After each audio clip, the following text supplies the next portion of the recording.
Ça va Flo? Ça tourne, hein? Ah, ça tourne. Salut à tous, Salut. Nouveau tuto UAD, on va parler aujourd'hui de guitare. Ouais, et d'ampli. Et d'ampli, donc on va parler du plugin UAD, le Fender Deluxe, Tweed Deluxe, ouais, tout qui à date fait. de... 1955, qui est D'accord. un ampli qui a été très copié pour son circuit, le 5E3, D'accord. et qui est un ampli très utilisé dans les années 50, 60, mais encore maintenant, en fait, aujourd'hui, avec un son rapidement crunchy. Oui, c'est Neil Young qui a pas mal joué là-dessus, par Ouais, exemple. tout à fait, hein. tout à fait, ouais, ouais. Et tout ce qui est même bluegrass, c'est un ampli avec le son américain. Donc vous pouvez l'utiliser en unisson ou en insert. Donc le gros intérêt des cartes UAD, c'est de le mettre en unisson, en input, comme si c'était le hardware. Ouais, Elle se exactement. comporte plus pareil que s'il n'y avait pas le plugin. Ouais. Donc soit dans la console UAD, soit dans Luna. Ouais, exactement.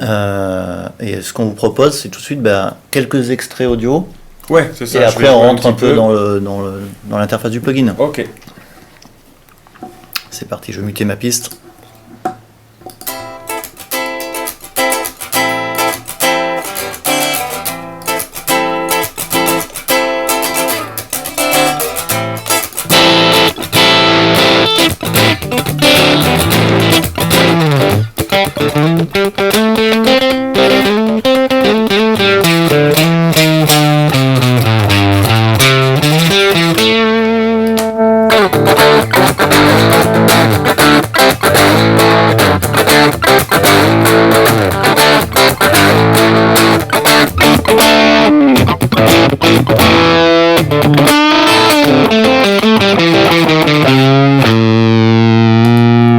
Ça sonne quand même, hein? Ça sonne.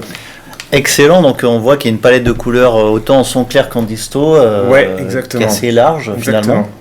Bon, c'est sûr, c'est pas fait pour faire du métal, Non, ce serait pas le choix de prédilection. mais en Mais tout c'est cas. un ampli rock, en fait. Alors, au niveau de l'interface, très rapidement, qu'est-ce qu'on peut dire? Bah, déjà, on a le gain d'entrée Voilà, avec normal soit et line ou normal. exactement, qui quand même change considérablement. On peut juste voir ça.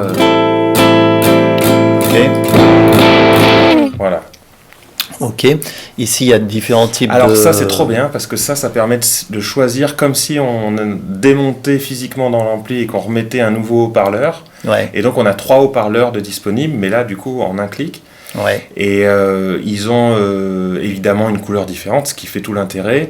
Alors, les deux premiers sont assez efficaces en son clair. Voilà, le troisième est très très bien en son distordu. Ouais, À partir du moment où on rentre un peu. il est un petit peu plus sombre, Ouais. un peu moins d'aigu. On peut peut-être écouter rapidement. Ouais, tout à fait. Juste pour voir les couleurs.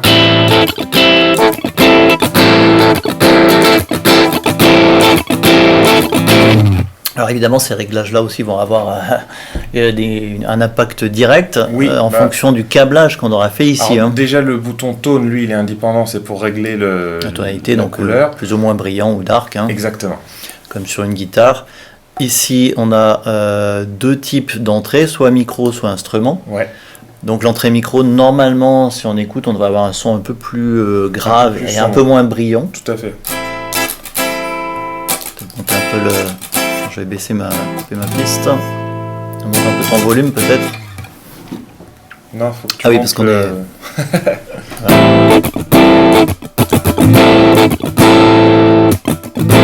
Ok. Et si on écoute en instrument, on va baisser un petit peu le niveau de l'instrument. Voilà. Voilà, il y a un petit peu moins de bas, un petit peu plus de brillance. Tout à fait.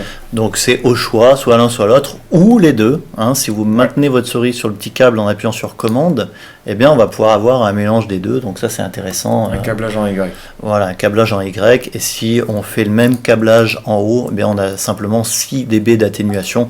Donc en fonction de la guitare que vous mettez, à vous de voir, en fonction du niveau de sortie de la guitare, ce qui est intéressant ou pas. Alors ça, c'est les réglages de l'ampli. Ouais. Mais il y a aussi toute la section de prise de son de l'ampli qu'on peut modifier à loisir. Et là on a accès à plusieurs types de micros, dynamique, Voilà. ruban, condensateur, etc. Exactement, qui sont les micros un peu classiques de la prise de son guitare. Qu'on peut d'ailleurs comme ça basculer. On peut hein. mettre hors axe pour atténuer un peu d'aigu ou pour Ouais. modifier un peu le timbre. On a un coupe-bas, on peut les muter pour en Et on utiliser peut qu'un seul des deux. ou les mélanger tous les deux. Ou les mélanger. C'est plutôt cool, hein. Voilà, exactement. Ouais. Et puis un volume Volume de sortie. de sortie. Voilà. Exactement. Alors, tu voulais nous montrer aussi un Oui, petit peu parce que, en fait, la dynamique. Hein, Oui, parce que c'est censé émuler du coup des lampes. Ouais. C'est ce qu'il y a dans ce circuit, ce fameux circuit. Et donc les amplis à lampes sont réputés pour être plus dynamiques que des amplis à transistors. Et ça, je trouve que c'est assez bien fait. Donc par exemple, sans changer quoi que ce soit comme réglage, juste à l'intensité à laquelle je vais jouer sur les cordes, Ouais. ça peut clairement changer le son.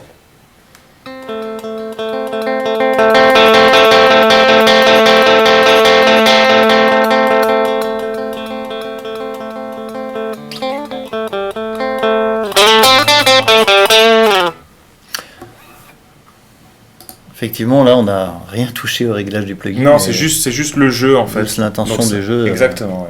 On l'oublie souvent, mais les plugins c'est bien, mais l'instrumentiste c'est aussi. C'est quand même. C'est important. Voilà, bossez votre instrument avant d'acheter des plugins. Ouais. Bah écoute, merci Flo. Bah merci à Et toi. puis à la semaine prochaine, À la mardi, semaine prochaine. comme d'habitude. Ça marche. Ciao, ciao. Salut.